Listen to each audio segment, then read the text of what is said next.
Ladies and gentlemen, good evening. I want you guys to pay very close attention to this short clip which I'm going to play.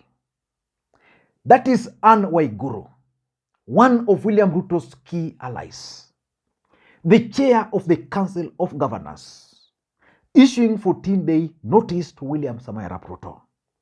Anne Waiguru, of all the people, listening to Anne Waiguru. We have therefore called upon the CS National Treasury to immediately release the 94.35 billion owed to county governments without any further delay. By dint of this, the Council of Governors hereby issues a 14 days notice to shut down counties if February, March, April arrears are not released within the next 2 weeks. So we're giving notice here that if we don't get our money for January, February and March, we're giving notice to national government and informing Kenyans that we will have absolutely no option but to shut down counties and ask the workers to go home until such a time when counties are funded. That is Anne Waiguru. Now let us listen to the Deputy President responding. Us, we are helpless. If you want to remove our trousers and whippers on the buttock, go ahead. We don't have the money. Na sisi ni watu ya kuongea. Let me tell you one thing. Kenya Kwanza government is going to fail terribly. As a matter of fact, if this government is given more years, let's say 2 more years, they're going to collapse. Because one question which I keep on asking myself, where is William Ruto taking Kenyans' money? Uhuru Kenyatta had subsidies, whether they were going into people's pockets, but at least the cost of fuel was down. He had subsidies on maize, which was politicized. At least you were buying maize at 100 bob. William Ruto stopped all those, assuming they were being taken to people's pockets. Where is he currently taking those monies? Because the county governments have not received their allocations for 4 good months. And I was going through some interesting statistics here, that when William Ruto took over, he increased pay by 30% to 30%. NSSF was increased to 6%. NHIF was increased to 3%. Now he has introduced the housing fund levy, which is going to be 3%. Of course, you are paying VAT 16%. If you deduct this is what is making rounds in the country. If you deduct this, total is actually 58%, and you take home 42%. Now you go to Kenya Power. Just look at your Kenya Power. Just go through your bill. But Anne Waiguru is saying something which I want us to look at. Because I think the statement which was read by Anne Waiguru is a serious statement. Anne Waiguru did not just wake up to become the chair of the Council of Governors. She was appointed there to serve the interest of William Ruto and the interest of Kenya Kwanza. But Anne Waiguru, in her own statement, is saying that devolution is under threat from the national government. When she talks of devolution under threat from national government, it simply means it's under threat from William Ruto, because William Ruto is the president of the Republic of Kenya. Anne Waiguru is also saying that counties will actually shut down in 2 weeks over the delays by the national government. Now, what do you think that means? Because Azimio are also giving Ruto and the government some notice to go back to the strike. One of the reasons they are going to strike is because of the cost of living. Now, if the counties are shutting down and they are giving them 2 weeks, where will Kenyans seek for their medical services? Anne Waiguru is also saying something which is serious, and as a Kenyan we should be bothered, that the counties have not received their allocations for 4 good months. That the 4-month delay is actually unprecedented in the history of devolution. That since devolution came into place or in this country, counties have never gone for 4 months without pay. So we have a president and a deputy president who allocated billions for their wives, their spouses, and created offices, bought new cars, but county governments are yet to receive their pays for 4 months. In fact, if you go further, even the civil servants, most of them have not been paid, which is also unprecedented. And Anne Waiguru is also making some revelation which also caught my attention, because I want us to look at the coded message which Anne Waiguru is actually sending to Kenyans. Anne Waiguru is also saying that delay actually negates the spirit of a meeting which they held in Naivasha between Ruto and governors. William Ruto at some point held meetings with governors. I remember at that point, Azimio had already begun their demonstration, or they were planning those demonstrations. They had embarked on what we were calling what Azimio were calling the People's Consultative Meetings. So that meeting was attended by almost all governors. I remember Gladys Wanga and Anyang' Nyong'o's presence there caused a lot of political tension within Azimio while they were attending. So they attended that meeting, but still, William Ruto made promises to them. Those promises are yet to be met. And Anne Waiguru is concluding that counties will not be able to offer services under that circumstance. I want us to look at this Anne Waiguru statement, the message for Kenyans and the message for William Ruto, how I can interpret it.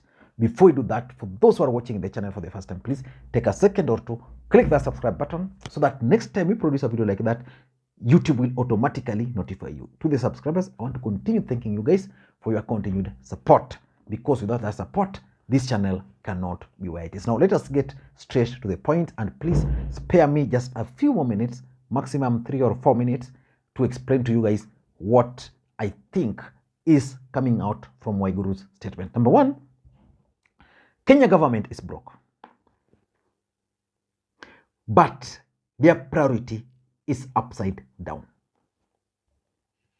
When William Ruto and government took over, they were very clear that they found empty coffers. Not a broke country. They found the coffers empty. They embarked on collecting revenue. One of them, remove subsidies, increase other taxes, including fuel, including electricity. So the expectations of Kenyans were that William Ruto was going to collect enough revenue to enable the government run. But what we witnessed was funny. Rigathi Gachagua was allocated over 1 billion for tea in his office immediately, just a few days after taking over. You will remember office of the official, or is it the chief prime cabinet secretary, Mudavadi's wife office, which was launched. You remember the first lady creating what is called faith diplomacy, where they are giving pastors and the rest a lot of money every weekend. And you also remember how these guys are spending, I'm told they always spend like 200 million per prayer rallies. Government. So the country is broke, and that's why William Ruto is currently looking for any government project to launch, because they can't launch anything. They're actually doing what Uhuru Kenyatta had done. I'm surprised that today they've allocated 30 acres of land which belong to KU to World Health Organization. When Uhuru wanted to do this, they made noise. You see the kind of leaders we have. So the government is broke, very broke. And that is going to make this government collapse. And of course, you remember William Ruto's appointments also did not inspire Kenyans. So that's number two. William Ruto probably is out to frustrate devolution. William Ruto has never been supportive of devolution. In fact, William Ruto, as an individual, if he had powers, he would do away with devolution and centralize it. Because William Ruto would want a situation where he controls everything from the center. But remember the impact of the devolution in this country. There are counties which are doing so well with devolution. Some are doing badly off. But if your county is doing badly off, that is your problem, because it's your votes. It's you who elected your governor. It is you who elected your MC. Nobody you should blame. Devolution was supposed to bring services closer to the people. And devolution is actually working. I want to challenge you to go to Homa Bay, where devolution was not working. It's currently working. I was in Homa Bay, they were over the weekend, and everybody was really appreciating the impact devolution has now brought during these few months Gladys has been the governor. So, but Ruto is not keen on devolution. So he doesn't care. Anne Waiguru can make noise, she will do whatever. Ruto is not bothered. And that's why you saw senators who are supposed to fight for increased allocation of funding to devolution, voting against it. Only 9, Azimio, defended devolution. The other message which is going to come out is that this statement by Anne Waiguru is actually going to be a justification for Azimio demos. What Anne Waiguru did not say is that county governments are giving William Ruto 14 days notice to strike, to demonstrate. So they're using a better term, that they're going to shut down the tools. If you shut down the tools and you've not paid your staffs for 4 good months, what do you expect? We expect county governments, officials, and employees to go out there and demonstrate. In fact, if Anne Waiguru is serious, she should go ahead and mobilize county government or staffs to demonstrate. All governors should lead their officers to demonstrate right in front of State House. And the other thing which I'm getting is that Kenya Kwanza are already tired. They don't know what to do. They should give up.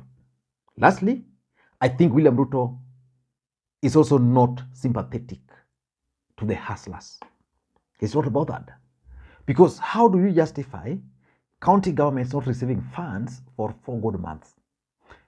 The impact or the effect of that is that doctors have not been paid, right? It means ECD teachers have not been paid, because where do you expect governors to get money from? It means the enforcement officers have not been paid. And that's why you see them, like in Kisumu here, you see them baying for people's blood. You see, when they see you selling and you've not paid for that levy, they come and they take everything. And it's all over the country. Because they have not been paid, they are also trying to raise money to go back to their houses. In fact, we saw the other day a gentleman from Kisumu, Samtech driving school, removing his clothes out of frustration. The guy later passed on because of these small things we are seeing. So we are going to witness suicide cases, several of them, as a result of frustration by the county governments. So William Ruto, wherever you are, please listen to governors. Give them money. Even if you are giving them a quarter, give them, release that a quarter, they deal with it. Give them another one after some weeks or after 1 month, but don't deny them. I don't know what you think, but this is my take. Thank you guys, and may you have a good day. Bye-bye.